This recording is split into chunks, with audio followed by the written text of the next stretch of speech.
Hello, thank you for joining us for the Effective Charter Board Governance series. Throughout this video series, you'll learn more about how to successfully plan for and conduct board meetings for your charter public school, as well as get some tips about best practices and things to avoid.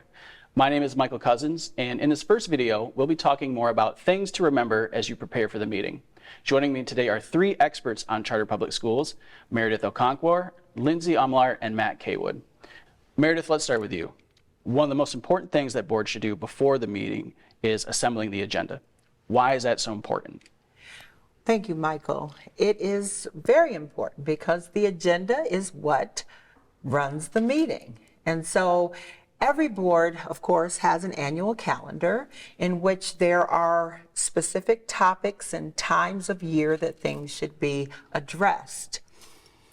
Your agenda will be built upon those things. So I would say that a board should take into consideration giving at least 5 to 7 days lead time to assemble the agenda and get that information out to their board members so that they can review and add or delete from that agenda.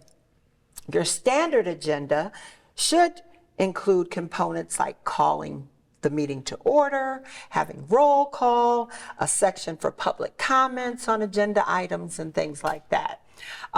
But certainly following that annual calendar is important to make sure that you're not missing the requirements of the year. For example, your spring meeting is always going to have a budget hearing.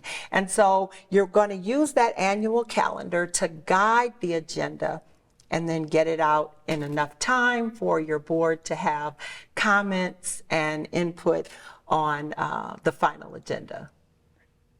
One of the other important things is the notice of posting for the meeting. What exactly is that, and why is it so important? Yeah, absolutely. So as Merrideth mentioned, once your agenda is set, you really need to determine the type of meeting that you intend to have. There are two main types of meetings that are important to understand, and there are some differences between those two. So first and foremost, we have our traditional open meeting, or the meeting of the public, and that's the most common meeting type. And really, this is the intent of public board meetings in that it promotes transparency to the public, right? So that the public has a window into all of the inner workings of a board and how an organization is being run.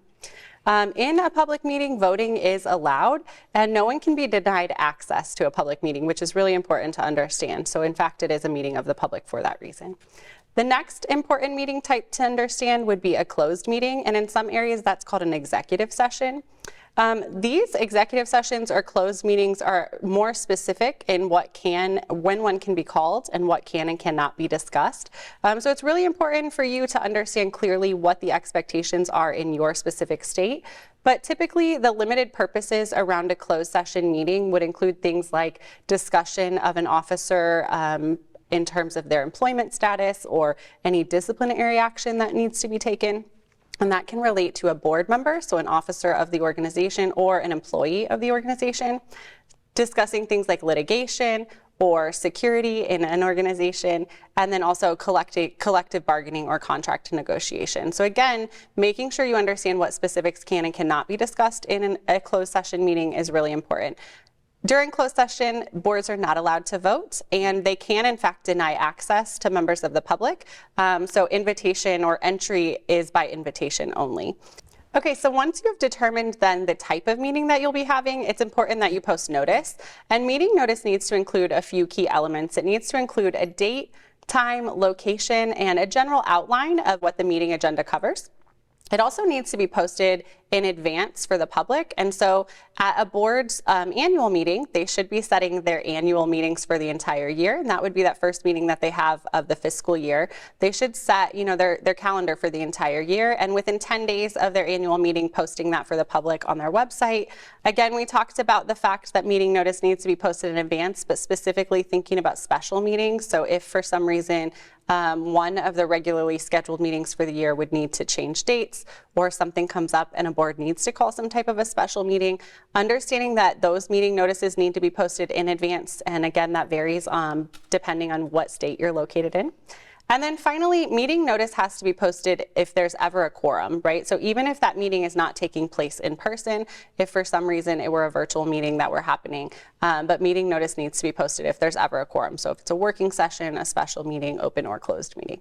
So it sounds like it's a relatively simple thing to do, but it carries a lot of weight with it. Absolutely, yes. It is very important to make sure if in fact meeting notice isn't posted, there are repercussions to a board and votes don't necessarily count. So it's really important to make sure that folks are operating in compliance with that, open door law.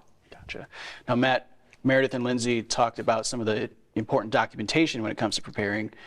You're talking about another aspect of preparation that boards may overlook, but becomes really key when it comes time for the meeting, and that's the physical space. What can you tell us about that?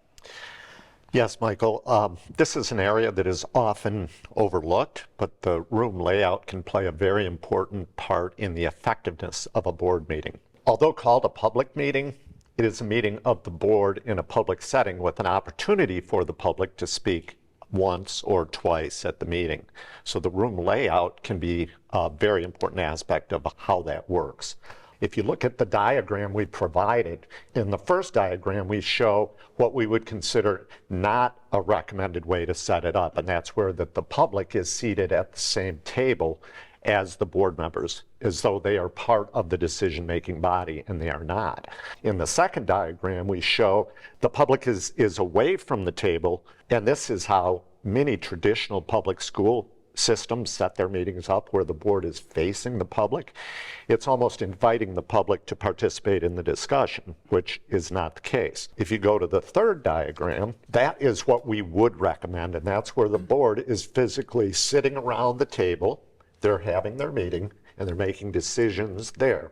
And then when it comes time for public comment, the chairs are moved aside, as in the fourth diagram, and then the board then invites the public to make comment at that point in time. It's a subtle difference, but it can make a big impact on the board meeting itself. Now, I'm curious, you've sat in a lot of board meetings, and our fellow experts have sat in a lot of meetings. When boards set up like that with that close aspect, have any of you experienced a little bit of frustration from the public, or is it a good understanding that there's a different space for our board to discuss and they will be invited later? What have you seen?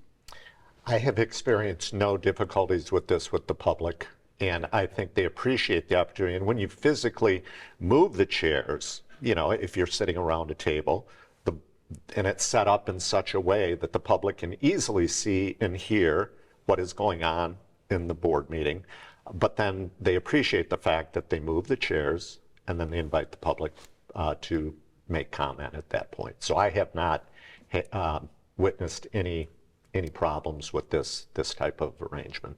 Excellent. Wonderful. Well, thank you to all of our experts, and thank you for viewing this first part of the series. Coming up next, we'll continue the series by sharing some of the best practices to remember for when you are running the meeting. We'll see you there.